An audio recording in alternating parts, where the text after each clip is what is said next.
In this episode, we start to drop into the warmth of a fireside chat in a world that can sometimes be a little chilly. You found the Rebirth podcast where we learn to tend our flames. In this episode with Dayna Mondello, who I've seen in different iterations of her purpose and her passion. She's worked with children for over 30 years, bringing a presence and a respect for nature in traditional educational, in home environment, and even traveling internationally with children. She also works with many forms of art and is expressing herself in writing with the wisdom that she has lived and embodied in living a life of, as she says in part 2, getting to, not having to, work through ancestral stories that we all have. In this episode, Dayna and I talk about the necessity of nature in a time where life is picking up a pace, and as she said, people are becoming afraid of lifing. You know, it's messy. And she has once labeled herself as a counterforce for joy with children. But I also believe she has, and you'll hear as she speaks, that she is living a life where she employs the counterforce, where she willingly walks into vision quests and living a life that, although it may be terrifying, she gets to have the authenticity of living it. I am delighted to bring you this episode with Dayna Mondello.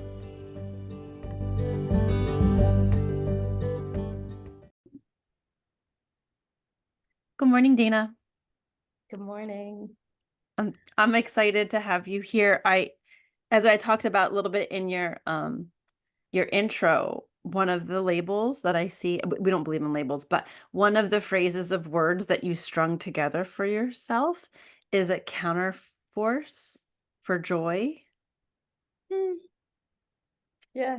Yeah. And yeah. I just haven't heard it in a minute. In a long time. Yeah, right? I haven't heard that in a minute. Yes, I have said that. You have said that. And you've said that in relationship to your work with smaller people. Is that true? Oh, 100%. I mean, especially these days. Yeah. The last few years in particular, just to, I think, maybe always, but, I mean, working with children in wilderness and like the imperativeness of that these days, of being grounded, being regulated, remembering joy, having space for that. Remember a couple years ago when that was like, a hard commodity even. That was a hard commodity. That is a great Even turn of a phrase. Just to be outside. It was actually really shocking to, I love children. I love the word children, but a lot of times because this isn't necessarily like a parenting podcast, if someone's listening, it's like, I ran into, when I was pregnant, people being like, well, I'm not going to do, whatever I was going to say. I'm like, yeah, but we're human. So actually, it all applies to all of us because we've all been young. You might not need to know like the ins and outs of a craft situation, but you do want to know that like the commodity, like that outdoors makes children grounded and available to themselves. And that's our society. You know what I mean? Like, I think there's this disconnect that like, oh, children are like, they're over there. And it's like, they're not over there. They've been pushed over to the side. But I remember you're bringing up a memory of like when I drove my child to a playground and there was caution tape, and I didn't even plan to go here right now, but this is where we are. And the shock of that, of like, what, why is a playground dangerous? And you know what, if you're listening today, this podcast, the intention of this is a conversation for more the being that always exists inside of you. And the being that is your personality can have opinions and judgments on this context, but the flame inside of you knows that children need play, right? So we can exist in our opinions of things, but this podcast is more about spirit incarnating into form, and that some tenets of being in a body needs movement and natural connection. And I think that has perhaps become seen as a choice as opposed to like a necessary element for form. Right. I mean, there's nothing like contrast, like the contrast of the last few years, or the contrast of having to be in a lockdown. And what, it just brings to the surface even, stronger what we need as humans, at least it has for me. And probably all my work with children and creative work and everything is probably born from that kind of contrast, like not having it, not having access to joy or that kind of space just makes it all the more precious. And well, I don't know, I can't speak for everyone else, but for me it just really made it that more important. Like a counterforce means like there was just so much in the direction of stress, and not just for everyone on the freaking planet, but I mean, I have a lot of focus on little ones, and so counterforce to that, like with everything in my being, I want to be that and just bring, open a door to joy. There's lots of ways that can happen, of course, but I'm sitting with the word counterforce, which when I read it, I was like, that is so true in knowing you and what I know of you, but also as an invitation, because sometimes people want to do something and it's like this high pitched, like airy, which is a great place to start, like fire needs oxygen. But it counterforces like, no, I'm prepared if the wood is wet. I'm actually prepared if it takes multiple times to ignite the fire. Like it states the assumption that there will be a polarity force to my intention. And I think like one person that I talked to that I'm also I know her word was slipstream. She talked about like when you do your work, you get into the slipstream, when everything's, and see how you just smile, like for the listener can feel it. It's like a recognition, like flow. It's flow. it's Everyone knows flow. I mean, creatives know flow state. It's Exactly. just And that's what she does. She does, spirit work and creatives. And so like now the next piece, which is not so unplanned, which is what I love about intention, is the counterforce. You must be prepared um to meet that. So I'm wondering how you work with like a little bit about with children, because I feel one thread I feel is consistent in the span of, I'm not sure how long we've known each other. I don't know. Because the last 3 years is one lifetime. So before that right. was probably like Many. I know. I was trying to track that myself. It's been at least 15 years, I think. yeah, Anyway, I think that's true. That's like there's been enough like growth in our own lives of not being exactly the same person when we met because we weren't in the same phase, right? And that's the hope that you are who you are. But if as your phase changes, that's something else I think is necessary to talk about. What season and cycle are you in? What phase are you in? Then that would be what you want to harness.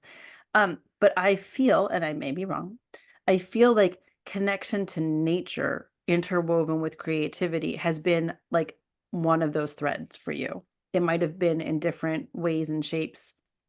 Can you talk a little bit about that? Like how that, because it's a relationship, right? It's a cultivated, it can be an inspiration, but if it stays, nature and creativity and is a relationship. So how did that relationship and working with children outside in a school, like how did that happen? right. Right. I think it happened in such a beautiful way a few years ago, simply because of the necessity. And it wasn't just, oh goodness, we're all locked up and we need to get out. It's also just has been what would I say? Growing. I'll put it this way. I think this, but in the last 7 years, I've gone on 3 vision fast, vision quest. My own relationship with the wilderness, it's always been important to me, an important nutrient and grounding and part of my shamanic, spiritual practice. But there's something about, in 2020 coming back from a quest and feeling like more maybe than ever before, because maybe it's a process to really surrender, you know, the part of the personality that talks to trees, say, you know, Mm, like being in our, you know, our I do. overculture. Hmm. And you know, it's often I would speak about it as a metaphor, or you know, a signal or a symbol. But the experience, one of many experiences I had on that quest, was a true and deep conversation with a tree. And it's so profound that when I went to visit that tree, I just like broke into tears, and it's still a resource for me. And I thought, when I came back, I wanted to help kids get some space and some ground and remember themselves in a difficult time. Um, but really, it's just who I am. It's not even just because of that. That necessitated it, and it got it going, for a bunch of reasons. But um, I think it's just it's quite a bit lacking. I saw it in myself. That's the thing. I mean, you take away the cell phone for 2 weeks, take it away. What you doing? Hmm. What are you acclimating towards in keeping your pace and time? What, you know, how are you toggling? How are you grounding? Now plunk yourself in nature with, you know, and part of that time being simply in solitude and noticing the patterns and what birds really get going in the morning and who's out in the evening, and you know, and perhaps even some conversation with a tree, etc. It's like it's a whole different kind of time. And I think it's an important, obvious, I mean, it's so obvious. It's so simple and so obvious, but the cycles in nature and water, earth, air, fire impact us so much. Even Hmm. the phone is a stone, but and we forget. I forget where I come from and what I'm made of, and that I have this resource, and that there's so much trying to talk to me, so much trying to support me, so many invitations to create. And if you're aware, you know, just even taking walks in nature, it's right there, and everyone knows this inherently. And so when I set a space, it happened so naturally to gather some children. And my approach to children, because I've been working with them for so long, is, you know, I've become able to stay out of the fray as much as possible and see what they create. And it was just pure magic. You know, gosh, there was a group of young girls, like I would say age 5 to maybe 8. And just of their own accord, they started gathering the rocks that were around and stacking them up. Hmm. And a simple stack became a path. And then the path became a fort, of course. But the fort was like you know, they just organized themselves. You know, the one kid that's like, okay, let's go, Hmm. you know, takes charge. And they gathered large sticks and small sticks, and they created um, a dwelling large enough that we could all get inside of it. Oh, wow. Yeah, no shit. Oh, It's oops, I fine. probably shouldn't do that, but You're it doesn't fine. matter. It was, it just was astonishing, and it's something I'm interested in. And I think, you know, has to do with, you know, just plunking myself in nature, and there's like stories that want to come. And that's what happened with the kids. Now I held that. I was interested in that. What do the kids have to say? But you know, the dwelling became there was a certain seat, and if you were sitting in that seat, you were the queen. And the queen told the story, and so the stories started coming. And some were more shy about using their voice, and some were just not shy at all. And it just it's nothing gives me more pleasure than just creating the container Mhm. I forgot to close the door. Just creating the container for the magic to happen. Can I ask a And couple? Go ahead. please, So please. I'm hearing a couple of things. And for the listener who might have said, did she say she was on a vision quest? Can you give us just a little bit of the logistics? And of course, knowing you, it's not that there's one prescriptive experience, but it also isn't just being outside for 5 minutes. So could you give us a little, I'm just because we don't know the lexicon of those that are here, right? So give us Mm. a little bit about what that entails, because it's interesting. Here's one, I'm interested in that because I think it is a way to tend your flame. And depending on your place and space and time, that could be helpful. And then you could hear a large thing and you can boil it down to, any true effort is always rewarded, right? So if you're like, oh, I can't go away, but maybe I could go away for an hour, that could be a sacrifice, that kind of thing. But the other thing that I think is fascinating that just listening to you is there's so much information that capable and able people can then become paralyzed, because just because you can doesn't mean that is what is calling for you. But what I'm hearing is you went on a space to clear out, right? It's easy to read another book and listen to another podcast, and here I am creating one. But there's something in the clearing and the creating, in the unpattern, like creating space for unpatterning and having, people say like, oh, let kids be bored, and they kind of like put that to the side. It's like, oh, let an adult be bored and not stimulated by coffee or wine or sugar, or you know what I mean? Like let it actually, which we don't see in that way. And I'm not judging anyone, but if you're on a vision quest, you just can't run out and get a latte and pretend, you know what I mean? Like all Right, those subtle right, impulses cannot be met. right, right. Um, yeah, it's well, I'll say this. I mean, I came across a book, Bill Plotkin, Soulcraft. I felt a calling. It really called to me because to do a vision quest, a vision fast. Um, this is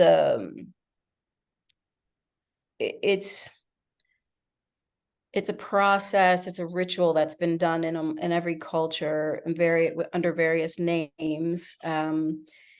The Lakota, go to the mountain and pray. Like you go to the top of a mountain and pray for a vision at a crucial time in life, usually some kind of transition, a rite of passage from childhood to adulthood, a death of a loved one, this kind of thing. And that's traditionally what and how it happens has many forms these days. And I went out in 2020 with the School of Lost Borders, an incredible organization that was inspired by the Paiute people, Northern California, but they're not trying to mimic a native. It is in essence, native, but they're fitting this ritual to a modern time, and not trying to mimic that. But so what it is, essentially, if you feel a calling to do this kind of thing, it's got several parts. Essentially, you're willing, and like the name of your podcast, you're willing to have a rebirth, or it's already happening and you're like, please, this is a spiritual experience, please, whatever powers that be, show me what is next. I have no way of knowing, and I am so bereft or confused or whatever it is, that I'm at this place where I'm willing to sever. They talk about severance from that former life. That is happening, or I'm willing for that to happen. And I'll tell you, in my experience, when I have decided, each time, I've done 3 in the last 7 years, each time was a potent time. I was definitely called. And when I said yes, the moment I said yes, the energy, the archetype of it completely took over. And it was like an involuntary state in a way. And I knew I was like in for it, like in the best sense of that. You're like, oh no, like I'm in for it. Like there's no getting out. You're doing this. And by, obviously by design. So you sever from your old life. There's a threshold moment. This is living in the liminal, Mhm. living in a dream state. And by the way, I'm speaking in these terms, but I maybe want to pull back and say, what happened was I felt a calling I knew about the School of Lost Borders. I looked on their website. I found a time that fit for me. It's 2 weeks time. They prepare you on the front.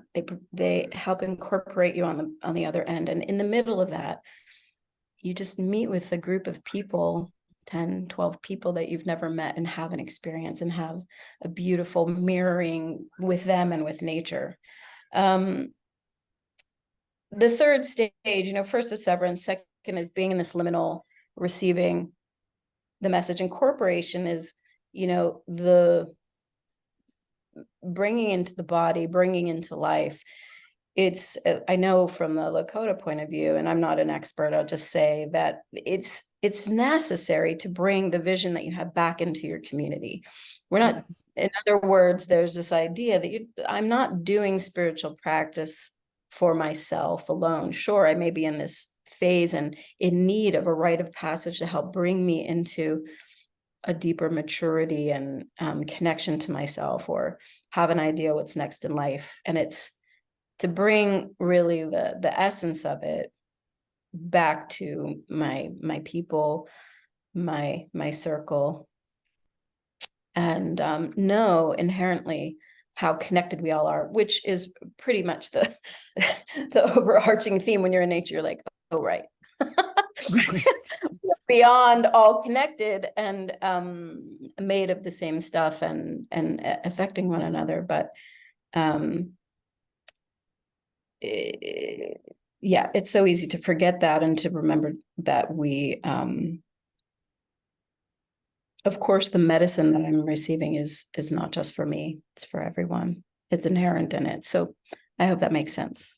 Oh, it makes tremendous sense. And I think sometimes just hearing the process can help someone do that simple, like, oh, I'm not crazy. Like, whatever your thing is, because we're all connected.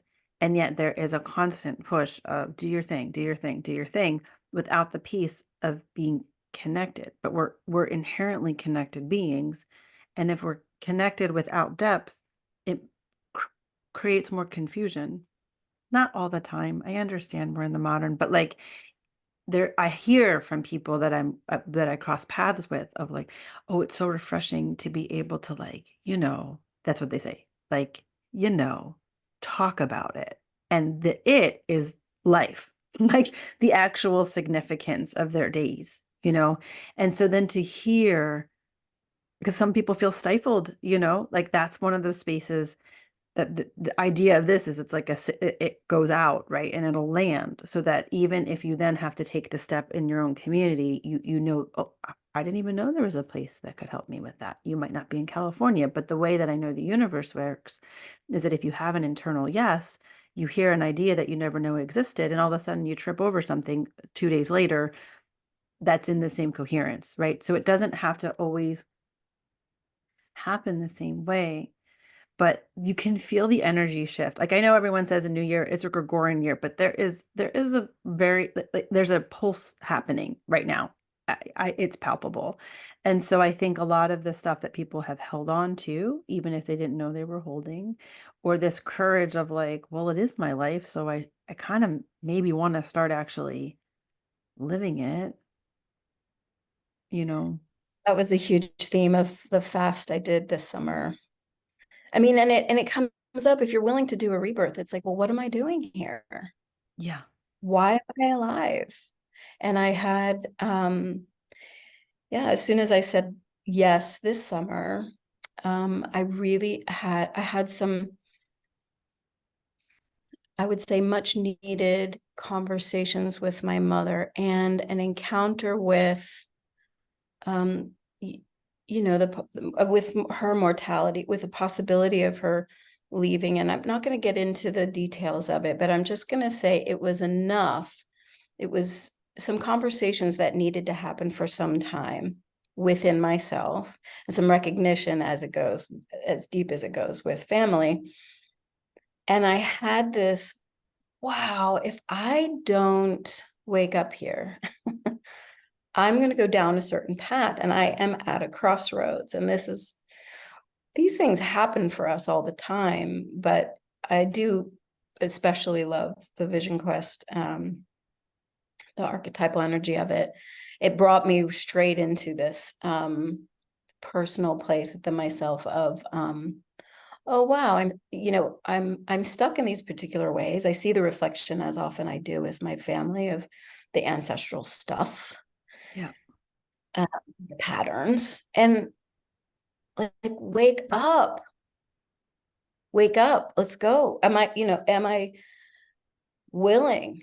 Am I willing? And really at the core, there's much I can say. There's so much that happens out there. Like 2 weeks in nature without my phone felt like, 2 years. The way that time opens, and really stoking the liminal fires together as a group is a wild thing to do. It's like we're dreaming together and seeing what we need to see within our little bubble. But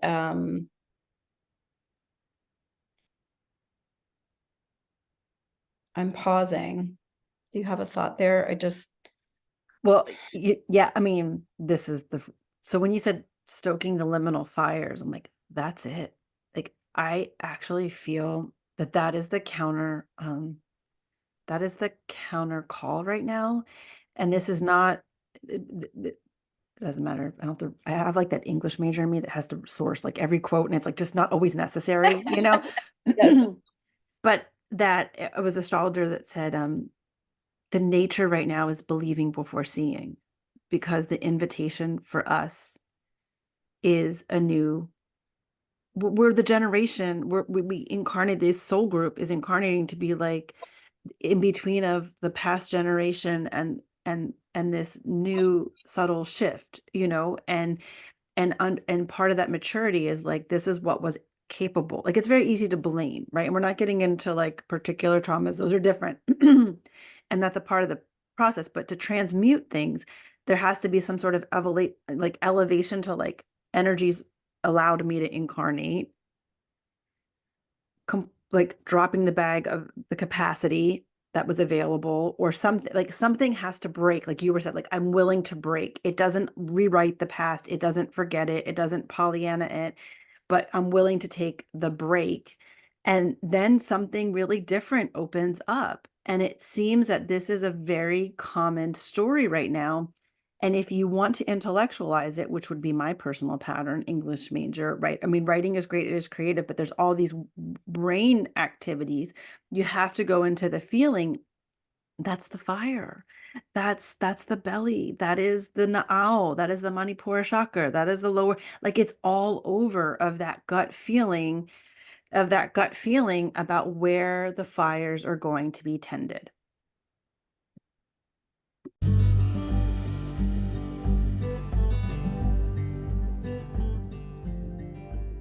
I loved when Dayna walked us through the invitational process of the vision quest, of saying yes and the reciprocal force that comes, but also the threshold and the severing.